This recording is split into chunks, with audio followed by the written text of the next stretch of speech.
Welcome back, ladies and gentlemen, to the Obby Overload series, where I'm just kind of updating you on the progression of the game that I'm building here. So last time, in the middle of the episode, I had a question for all of you. I said, also, by the way, this fish doesn't have a name, but I feel like it should. So if you want to name the clownfish, put it down in the comment section below, and I guess the top comment, this fish is now going to be that name.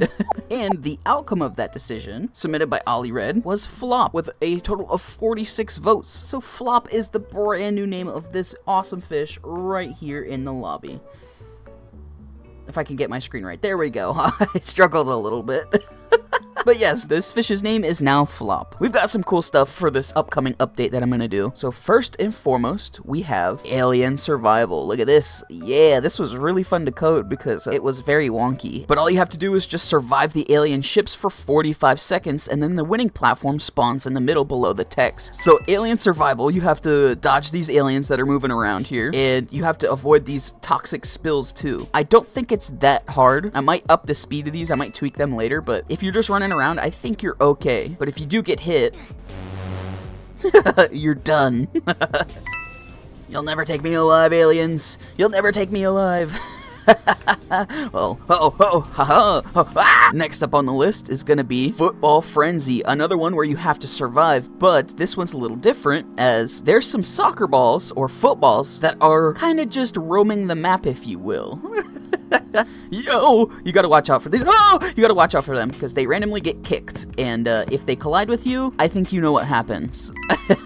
45 seconds you must. Whoa, that was close. 45 seconds you must survive in the soccer arena / football arena, however you want to say it, and just avoid the soccer balls. I had 3, but I felt like it might be too much. But at the same time, like, this feels easy. So this also might be tweaked by adding. Whoa, that was very close. By either adding 1 or 2 more soccer balls, footballs. We'll see. I know this isn't obby-ish, but it's like a mini game in a way.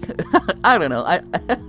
Different creative vision for it. The next one up, Spider Cavern. Yeah, this is gonna be a huge one in this update because all the people with arachnophobia are not gonna be happy with this. Just to give you a little look at what happens when you enter into this cave. Oh yeah, no, this one can be quite difficult sometimes because these spiders are they aren't the friendliest. But yeah, the coins kind of bait you into the spiders, which yeah, they're not nice.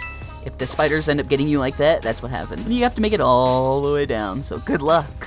And then for the last map that I've built, this is more of a simplistic one. This is just a square climb. You just kind of hop the squares all the way to the finish line. This is meant to be one of the easier ones because I know that a lot of people have been asking for sort of easier maps. I will try to make more of these maps here that are pretty simplistic. With something like this, I don't think you're gonna have an issue. This is just one of those easy levels, you feel me? But whenever I test a level, I always make sure that I can do it without any items. That's how I always do these, just to make sure it's possible. So if you're ever wondering if a map can be completed without potions or anything like that, they can, I promise you. It might be close on this one, but this is a really, really easy map, so I like it that way. But those are all the new maps that are going to be in this update, but there is a brand new object in the game. Yeah, you heard me right, there's a new object. So, as you see from my hand, we have sort of something that looks like an ender pearl, right? Yeah, and that's the specific object to this. This is... Yeah. I wouldn't use this in third person. I would definitely use it in first person to get the most throwing power, but you can skip a lot of objects if you throw this accurately, but if you don't, you're gonna end up having something like that happen. If you get to a certain point in this obby here, you could use the ender pearls to do something like, oh no, I hit the scale.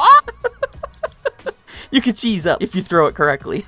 Something like barn, you don't want to have to deal with the animals, so you just heave this down so that you can go a little bit farther. That does work. Yeah, I'm going to up the amount of thrust that this can do, because it's not going that far, and I want it to be a little bit farther. One thing I did change in this was the jump potion. I did have a suggestion that this was kind of useless because of the flower, but now I have it so that it is the highest jumping object in the game, because we have our clover here. I called it a flower, sorry. We have the clover here, and we have the jump potion here, which has a much higher jump. I've updated the pearl, so now you can throw it farther. Let's see. Oh yeah, it goes much farther. I still want to rework it and see if I can change it to where if it doesn't collide with anything that is visible, it just still phases through so that you don't get hit. The whole thing with the pearls though is I want to have moments where you can do something like this, where you can throw it up and then land on the roof like that and not even have to do like a tower. Something like that, something really cool. But at the same time, it doesn't have like a tremendous amount of throwing power. You know what I mean? On a straightaway with a jumping throw at a good arc, how far can you actually get with this?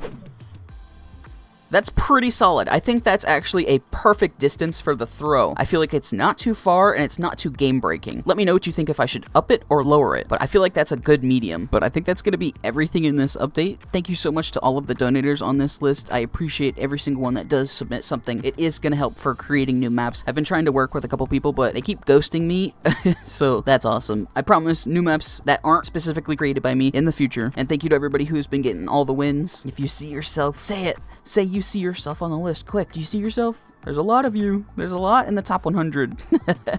Shout out to all of you. I appreciate all of you. But other than that, ladies and gentlemen, I hope that you all have an amazing rest of your day or night whenever you do end up watching this. And I will see you in the next one. Later.